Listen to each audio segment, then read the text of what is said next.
Bonjour à tous, j'espère que vous allez bien. Bienvenue dans ce LNDJ du mardi 28 juin.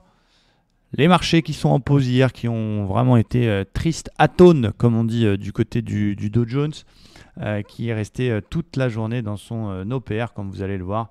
C'est un peu tristoun. Regardez, il a fait que ça toute la journée. Donc c'est un peu triste, il n'y a pas eu de relais à la hausse de vendredi, qui s'est faite d'ailleurs avec peu de volume, avec une petite bougie d'hier sur les indices américains, qui est ce qu'on appelle une toupie, qui marque une pause.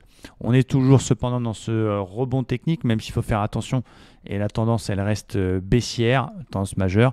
Le DAX lui poursuit et tente de repasser au-dessus de cette petite zone, comme vous pouvez le voir, cette petite zone de polarité qu'on a ici, qui est le point bas précédent du 10 mai, qu'on a cassé. Et comment, avec une grosse bougie rouge sur la séance du jeudi 16 juin, ça a été cassé. On est même venu s'offrir le luxe de pullbacker le petit 61,8 ici de la dernière vague de hausse, qui est un niveau important, qui correspond d'ailleurs à peu près à cette même zone. Donc pour l'instant, ça pullback une première fois, ça pullback une deuxième fois, on fait un espèce de W. Mais tant qu'on sera sous cette zone des 350, on va dire, ça restera assez fragile. En 4 heures, on peut voir un espèce de double bottom qui est un peu dégueulasse. Mais du coup, mon plan, ça va être, on va voir sur le 1 heure, ça va être de passer acheteur et d'essayer de travailler un rebond un peu plus important si finalement le DAX arrive à passer par le haut et arrive à casser cette zone. Alors j'ai mis 370 parce que c'est pile poil le niveau du 61,8 qui d'ailleurs est pile poil le plus haut d'hier.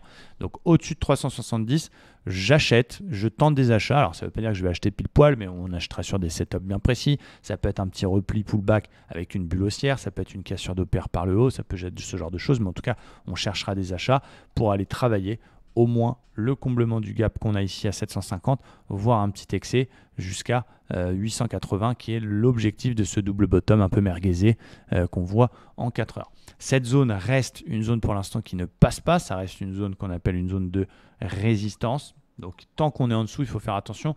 Regardez, dans ce même niveau, un petit peu plus tôt, au mois de juin, la semaine dernière, on avait une petite divergence 1 heure, 15 minutes baissière qui avait donné une grosse baisse. C'est également le plus haut d'hier. Donc voilà, ça reste fragile, il faut faire attention. Il ne faut pas acheter trop tôt. Et ce niveau peut encore bloquer. Et donc voilà, peut déclencher une vague de baisse. Ce que je surveille pour shorter de nouveau, c'est si jamais cette zone elle passe pas et que finalement le DAX corrige et casse le petit support d'hier, les 13 100. C'est sous 13 100 que je revendrai pour aller rechercher de nouveau plus bas. Donc dans cette zone prudence, si ça casse par le haut, on passe acheteur au-dessus des 380-400. Sous 13 100, on passe vendeur. Et entre-temps, ça va être un peu chiant, ça va être un peu long. Donc, il ne faut pas forcer la donne et il faut rester un petit peu à l'écart. Côté Dow Jones, on est toujours dans ce rebond technique, même si hier, on a fait finalement une fausse hausse, une sorte de, je ne vais pas dire un bull trap, mais finalement une bougie un petit peu pour rien. On est de nouveau au-dessus de la moyenne mobile 20, donc à court terme, on est quand même dans un flux haussier. En 4 heures, on est repassé dans ce flux un petit peu haussier et court terme, et du coup, on est au-dessus des moyennes mobiles et on est tout autour du 50% de la dernière vague de baisse. Donc je te donne 2, j'en reprends un. Et en 1 heure, on est en flux vert-vert. Donc flux vert-vert, c'est un peu bête et méchant, mais pour éviter d'avoir un biais et pour trader ce qu'on voit, moi je vais utiliser principalement le flux 1 heure. Et quand il est synchronisé en fond et court terme vert-vert, je vais chercher des achats. Et quand il est rouge-rouge, je vais chercher des ventes. Le fond, c'est l'unité supérieure. En dessous, c'est le court terme. Donc là, on a un flux synchronisé. Alors, ça ne marche pas à tous les coups. Mais du coup, là, dans ce contexte actuel, quand je fais une photo de ce que je vois maintenant, je vais plutôt chercher des achats. Et donc, je vais surveiller la cassure des plus hauts d'hier. Si cet après-midi, par exemple, on fait un joli OPR et qu'on casse l'OPR par le haut, on va l'acheter. On a un premier objectif, c'est 61,8 de la même vague de baisse qui est 960, juste en dessous les 32 000.